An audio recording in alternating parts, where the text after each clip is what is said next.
সারা রাত এত বৃষ্টি হয়েছে, তাই সকালবেলা উঠে ভাবলাম আগে পুকুরের দিকে চলে আসি আর দেখি কতটা জল হলো। তো এসে তো দেখছি 3টে পুকুর সমান সমান হয়ে গেছে। মাঝখানের পার বলে আর কিচ্ছু নেই, সব জলে জল। আর মাছগুলো ভাবছে আমরা এত বড় জায়গা পেয়ে গেছি, তাই ওরা কিন্তু খুব ছোটাছুটি করছে। বর্ষাকাল হলে কিন্তু মাছেদের খুব আনন্দ, আর আমাদের না টেনশন যে পুকুরে মাছ ফেললাম এত টাকার, সব নষ্ট। আর আমাদের এই উচ্ছে গাছটা দেখছো, বেল গাছটার মাথার উপরে উঠে গেছে। কত যে উচ্ছে দিল, মানে একদিন ছাড়া একদিন যেরকম বিক্রি করতে যায় লোকে, সেরকমই আমাদের উচ্ছে উঠতো, আমরা খেয়ে পারতাম না। এখনো হচ্ছে, গোড়ার দিকের গাছগুলো গুড়িয়ে এসছে, কিন্তু এখনো উপরে বেল গাছের উপর ভালোই উচ্ছে হচ্ছে। আর এই ঘাটে কত দূর জল উঠে গেছে দেখো। শুভ সকাল আমার প্রিয় বন্ধুরা। তো চলে এসেছি আমি এখন কাজ বাজ শুরু করতে। সকালবেলা উঠে তোমাদের সাথে আর শুভ সকালটাই বলা হয়নি বৃষ্টির এতে।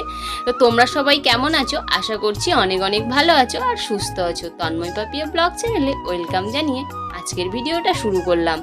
আমার মেয়ে আর আমার জায়ের মেয়ে, আমার যারা যেহেতু এখানে এখন নেই, আমার জায়ের মেয়ে মামার বাড়ি থাকে, তো ও সকাল হলেই চলে আসে। ভালোই হয়, আসলে আমার মেয়েটাকে নিয়ে খেলা করে আর আমাদের বাড়ি থাকেও। তো আমার মেয়ে আর ও এখন খেলা করছে, তো আমি ঝাঁট দেবো বলে ওকে একটু টেনে সরিয়ে নিতে বলেছি বলে ও কিন্তু কাঁদছে। আমার মেয়েটা এত ছিচকাদুনি হয়েছে, এখন যদি ওর গায়ে একটু হাত দেওয়া যায় না, ওরকম প্যাঁ প্যাঁ করে কাঁদতেই থাকে।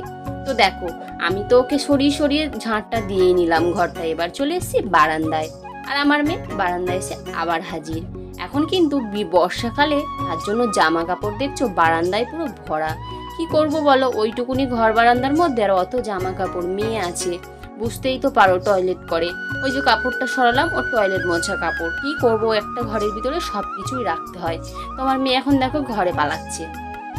ও কিন্তু ওর দিদি থাকলে আর কোনো অসুবিধা নেই। আমি ঝাঁট দিয়ে নিয়ে এখন দেখো নোংরাগুলো ভালো করে কাগজে গুঁড়িয়ে বাইরে ফেলে দেবো, কারণ বর্ষাকাল যেহেতু বাইরেটা ঝাঁট দেওয়া যায় না, তাই সামনে বিচ্ছিরি লাগে, তাই বাইরের নোংরাগুলো ফেলে দিলাম। আর রান্নাঘরটাও ন্যাতা দিয়ে নিয়েছি, তোমাদের সাথে শেয়ার করব। আমার মেয়ে এত করছিল, আমি তাড়াতাড়ি করে ন্যাতাটা দেওয়া কমপ্লিট করে নিয়েছি।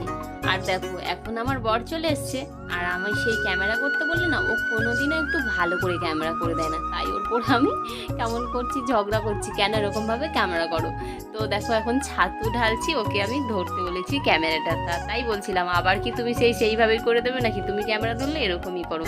তো ওর সঙ্গে বক বক করতে করতে আমি দেখো আমার মেয়ের স্কুল থেকে সেই ছাতু দিয়েছিল, তো সেই ছাতুটাই আমি ঢেলে রাখছি। আমার মেয়ে দেখি একটু খায়, আর যে কেনা ছাতু, ওই ছাতুটাও ওই কাঁচের বয়মে রেখেছি। তো সব ছাতুগুলো এখন ওই বয়মে ঢেলে দিচ্ছি।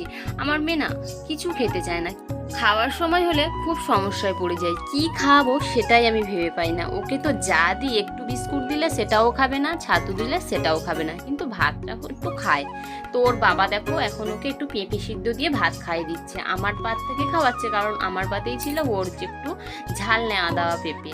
তোর বাবা ওকে খাই দিচ্ছে, আমি গুছিয়ে আনছিলাম। আর ওইদিকে আমাদের পল্লবীও বসে গেছে খেতে, আমরা সবাই খেতে বসে গেছি। তো চলো, আমার মেয়ে আমার কোলে বসে বসে এখন একটুখানি দেখো বদমাশি করে নিচ্ছে, তারপর ওকে নিচে নামিয়ে দিয়ে আমিও খাওয়া দাওয়াটা কমপ্লিট করে নেবো সকালের। কেন বলো তো, এবার তো রান্না বান্না করতে হবে। তো চলো, খাওয়া দাওয়া কমপ্লিট করে নিই। দেখছি বাইরেটা বেশ ফাঁকা ফাঁকা, রোদ্দুর বেরোয়নি, তবে একটু রোদ রোদ ভাব আছে। তাই ভাবলাম সব জিনিসপত্রগুলো বাইরে বের করে দিই। বারান্দা তো দেখলেই সকালবেলা জামা কাপড়ে ভরা, চারিদিক শুধু জামা কাপড়। একটুখানি ঘরের ভিতরে না জামা কাপড়, মানে কি বলবো, ঠাসা বলতে গেলে। তো চলো, আমি এখন জামা কাপড়গুলো বাইরে বের করে দিই, তোমরা ততক্ষণ আমার ভিডিওটা দেখতে থাকো।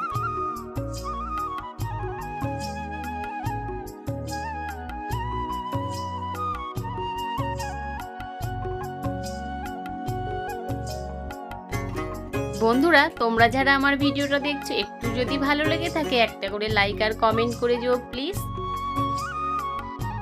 জামা কাপড় না মেলতে মেলতে এদিকে আবার জামা কাপড় কাচার জন্য রেডি হচ্ছি।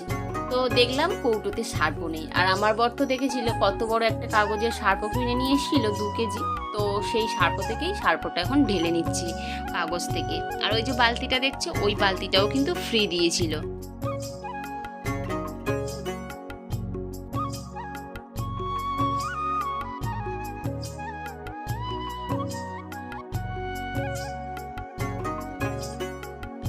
সার্ফও তো ঢালা আমার কমপ্লিট হয়েই গেল। আবার ওই যে একটুখানি বাড়তি যেটা ছিল সেটা আবার ওই বালতিতে ঢুকিয়ে রেখে দিলাম, দিয়ে চলে এসেছি এখন আমি জামা কাপড়গুলো ভিজিয়ে নিতে। যতই বর্ষা হোক আর যাই হোক আমার জামা কাপড় কিন্তু ধোয়া কোনোদিনও মিস যায় না, কারণ আমার মেয়ে আছে, তারপর আমার বাসি নাইটি একটা তো থাকবেই। তো এই মিলিয়ে মিশিয়ে একটা গামছা হয়ে যায়। গামছাগুলোও তো ধুতে হয়, বলো বর্ষাকাল বলে যে কোনো জামা কাপড় কাচতে হয় না সেরকম না, গামছাগুলো না ধুলে কিন্তু ব্যবহারই করা যায় না। তাই আমার গামছা দুটো আর আমার একটা নাইটি আর আমার মেয়ের জামা প্যান্ট এগুলো কিন্তু প্রত্যেক দিনই আমার ধুতে হয়। আর ওর বাবার জামাটা একটু কম কাচতে হয় এখন, কেন বলো তো বর্ষাকাল না, মোটা মোটা জামা প্যান্ট আমি তাই বেশি ভিজাই না নোংরা না হলে। তো দেখো ওই যে রান্না করেছিলাম তোমাদের সাথে তো কিছুই শেয়ার করিনি, রান্না বান্না করে নিয়ে ফ্যানটা কিন্তু জেঠিদের দিয়ে দিলাম, কারণ জেঠিদের ছাগল আছে খেয়ে নেয়, তাই ফেলি না। তো দিয়ে আমি এখন চলে এসে থালা বাসনগুলো ধুয়ে নিতে। আগের দিন থালা বাসন ধুতে এসে আমার কি অবস্থা তো দেখলে, থালা বাসনগুলো সব ছড়িয়ে গেছিলো। তাই আজকে আবার একটু ভালোভাবেই কাজ করার চেষ্টা করছি। তো দেখো একে একে সব থালা বাসনগুলো ধুয়ে নিচ্ছি। তো চলো আমি থালা বাসনগুলো ভালো করে মেজে ধুয়ে কমপ্লিট করি, তোমরা ততক্ষণ আমার ভিডিওটা দেখতে থাকো।